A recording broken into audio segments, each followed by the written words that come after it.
Boa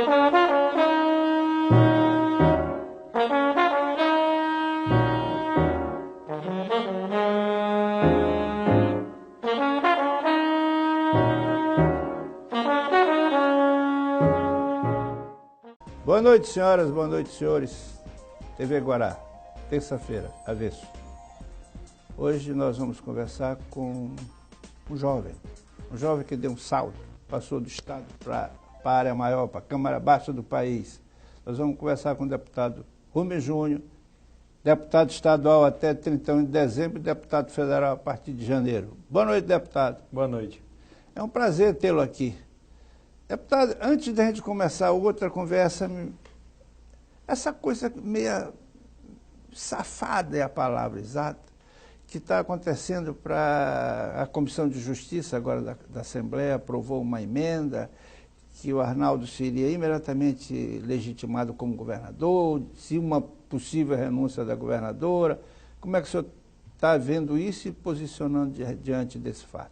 A oposição está extremamente vigilante em relação a isso tudo, Américo. Em primeiro lugar, porque nós tememos qualquer movimentação que possa atrapalhar uma transição democrática entre os dois governos, entre o governo Rosiana Sarney, que perdeu a eleição com seu candidato, e o governo Flávio Dino, que venceu de forma retumbante as últimas eleições. Então nós queremos garantir uma transição democrática. Em primeiro lugar, para saber o que tem no Estado, em segundo lugar, o que vai ter, e em terceiro, o que o novo governo precisa para poder cumprir a sua agenda apresentada durante a campanha.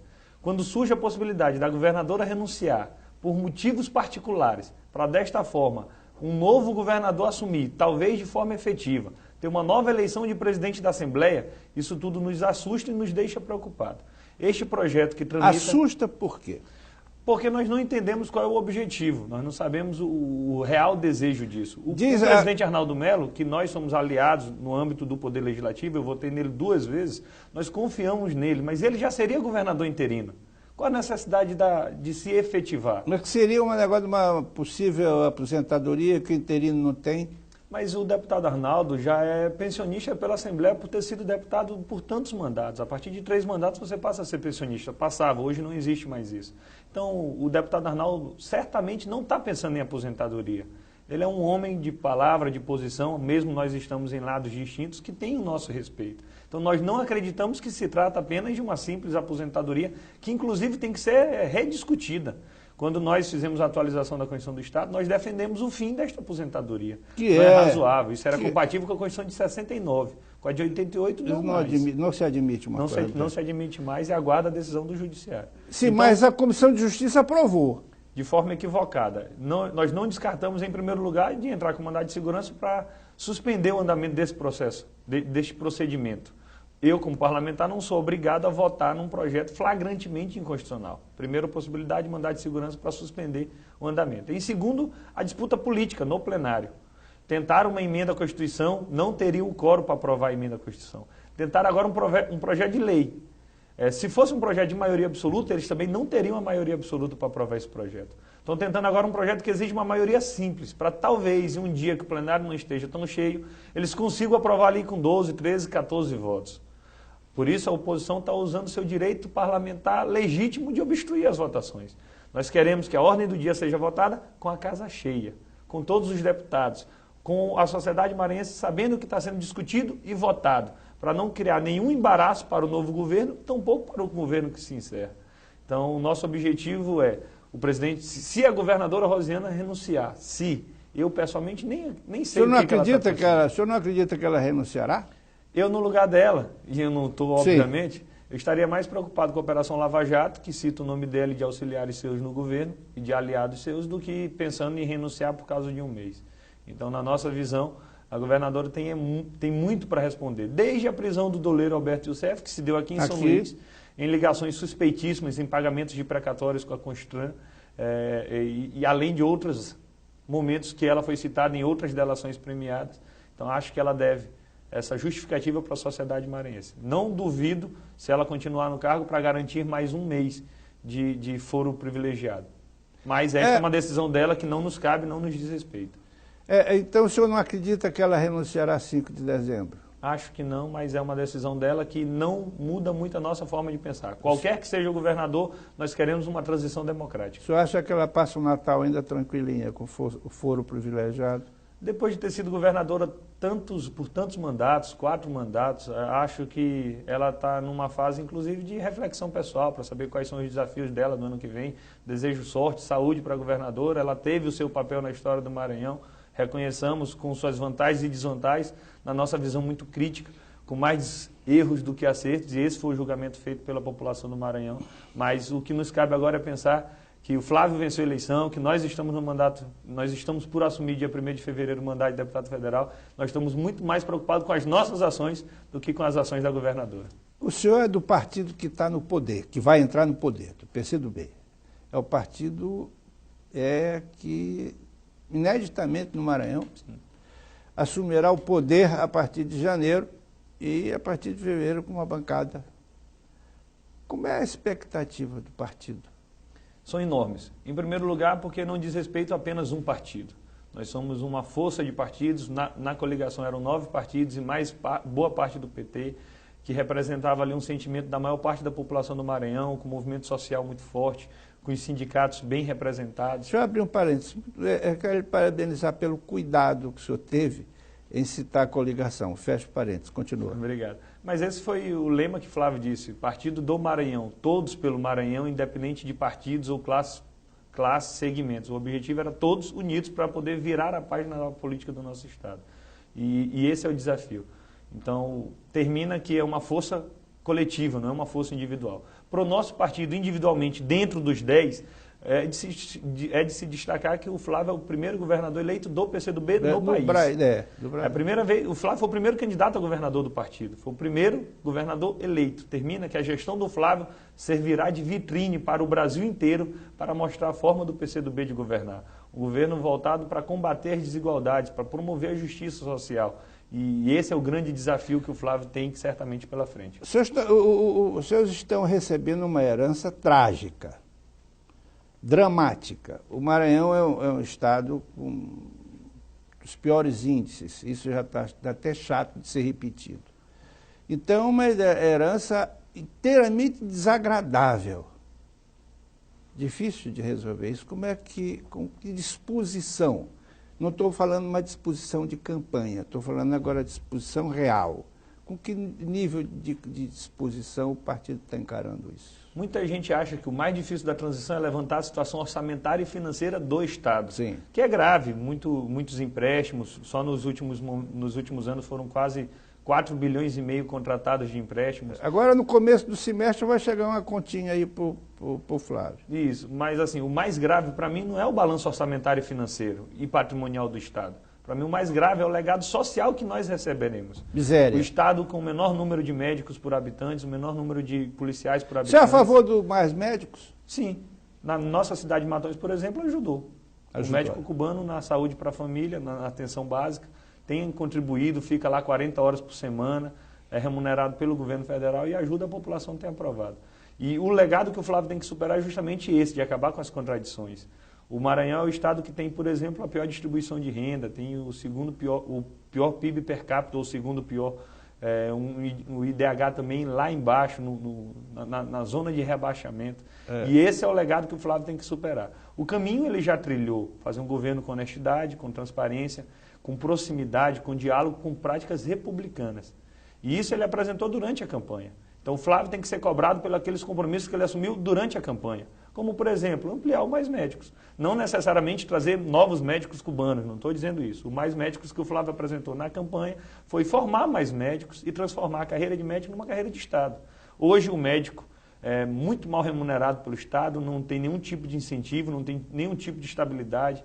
A regra que há na saúde, por exemplo, é a precarização e a terceirização de serviços. Isso é desastroso para a qualidade do serviço público. O senhor é a favor de que o médico deveria ter uma carreira como tem o advogado, por exemplo? Sim, sem dúvida. E essa foi a primeira eleição que eu vi isso sendo amplamente debatido. Está no plano de governo do Flávio esta proposta, por exemplo. Como se fosse um juiz, com promoção, com remoção, com merecimento, gratificações. Hoje a regra é a terceirização e a precarização. E isso é inviável para a melhoria do serviço público. E o pior é que não é só na saúde. Na educação é desse jeito, parte da segurança, na administração penitenciária, as terceirizadas é que prevalecem. E isso tudo, repito, terminou por prejudicar a qualidade do serviço público no estado do Maranhão. Esse é um desafio a ser superado. Mas o Flávio tem outros compromissos assumidos que ajudarão, certamente, a conseguir virar a página definitivamente. Quais? E alguns demandam tempo e dinheiro, outros não, outros podem ser implementados de imediato. Um exemplo, a criação da Secretaria de Transparência e Controle. De imediato, sem nenhum custo, sem criar um novo cargo, só fazendo remanejamento. Inclusive, o indicado é Rodrigo Lago, conselheiro federal da OAB.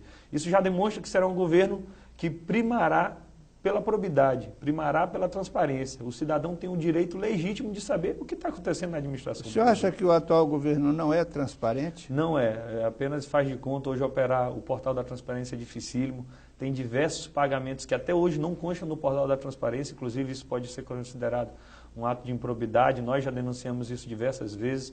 O Diário Oficial do Estado às vezes sai com um atraso muito grande.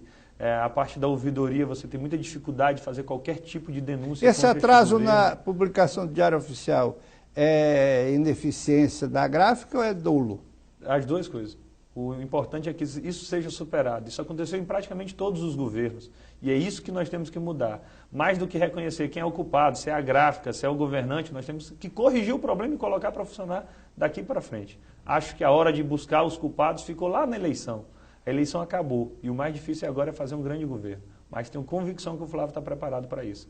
Esquece inteiramente o que passou, larga de mão, não tem caça às bruxas, vamos para frente. Não se pode esquecer por completo, mas também o desejo não é que se faça uma auditoria de imediato e se esqueça tudo mais. Tem que se fazer as duas coisas ao mesmo tempo. Implantar o plano de governo apresentado para a população e apurar as responsabilidades daqueles que cometeram ilícitos. Também um novo governador não pode ser condescendente, não pode simplesmente fazer de conta que nada houve. Pelo contrário, na pior das hipóteses, os maus exemplos têm que servir como parâmetro daquilo que nós temos que evitar.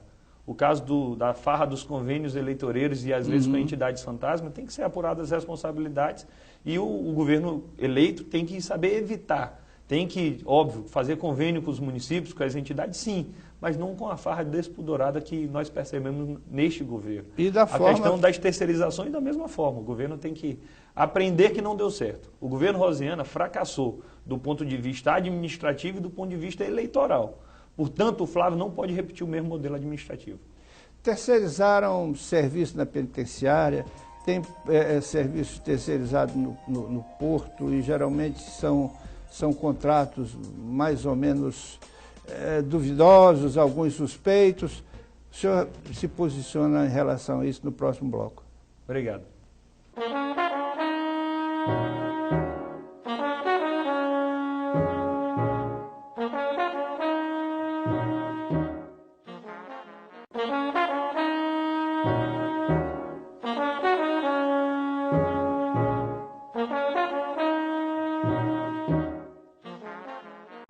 Avesso.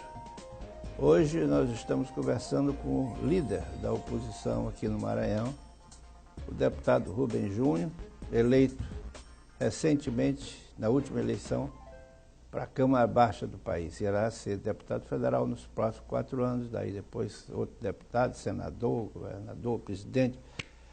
Carreira novo, garoto novo, pronto para disparar. Antes de responder aquela pergunta que eu fiz para o senhor sobre contratos mais ou menos suspeitos, a gente volta para isso. Mas me diga uma coisa, como o senhor faria um resumo rápido desse último mandato seu na Assembleia e como isso descambou para essa quantidade enorme de votos, mais de 100 mil votos para deputado federal? Me coloque isso bem aí.